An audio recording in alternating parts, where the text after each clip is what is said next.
السلام علیکم۔ ایک لڑکی جو کہ بہت ہی سخت بیمار تھی، اپنے کمرے میں بستر بیماری پر لیٹی تھی، اور اسی کمرے میں اس کے پاس موجود اس کی بڑی بہن کھڑکی سے باہر سین میں موجود ایک درخت کو دیکھ رہی تھی۔ بیمار بہن نے اپنی بڑی بہن سے پوچھا کہ اس درخت پر کتنے پتے باقی ہیں۔ بڑی بہن نے کہا کہ یہ کیوں پوچھ رہی ہو میری جان؟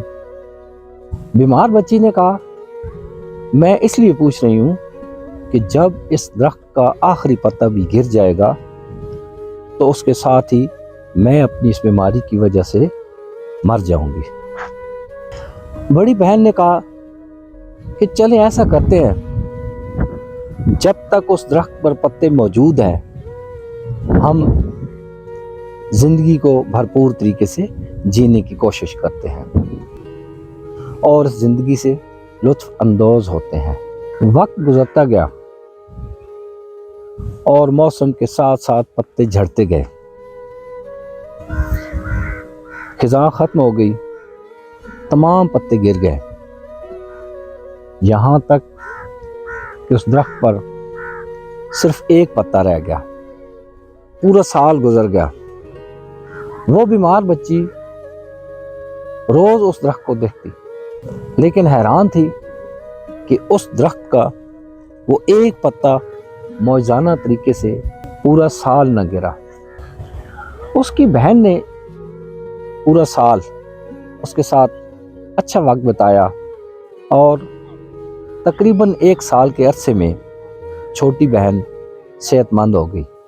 جب 1 سال بعد وہ بیمار بچی صحت مند ہوئی تو اس نے سب سے پہلا کام یہ کیا کہ وہ اس درخت کے پاس گئی کہ میں قریب سے اس پتے کو دیکھوں کہ جو پورا سال نہ گرا۔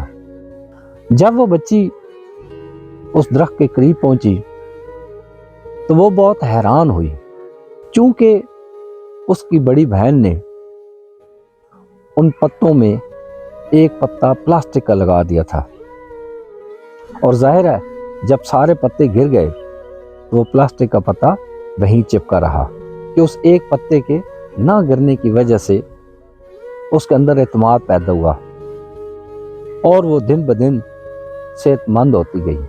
لیکن در حقیقت اس کی بڑی بہن نے اس کو ایک امید بندھائی، یعنی اس میں خود اعتمادی اس کی بڑی بہن کی وجہ سے آئی اور وہ صحت مند ہوتے ہوتے مکمل طور پر ٹھیک ہو گئی۔ میرا بات کرنے کا مقصد یہ ہے کہ آپ بھی کسی کی امید بن جائیں، کسی کا یقین بن جائیں، کسی کا بھروسہ بن جائیں، تاکہ اسے جینے کی، زندہ رہنے کی، صحت مند ہونے کی، پرسکون ہونے کی امید مل سکے۔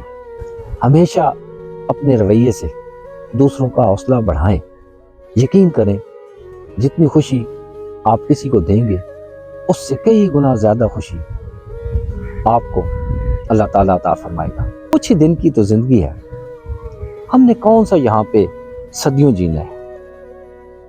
بہت شکریہ، سلامت رہیں، اللہ حافظ۔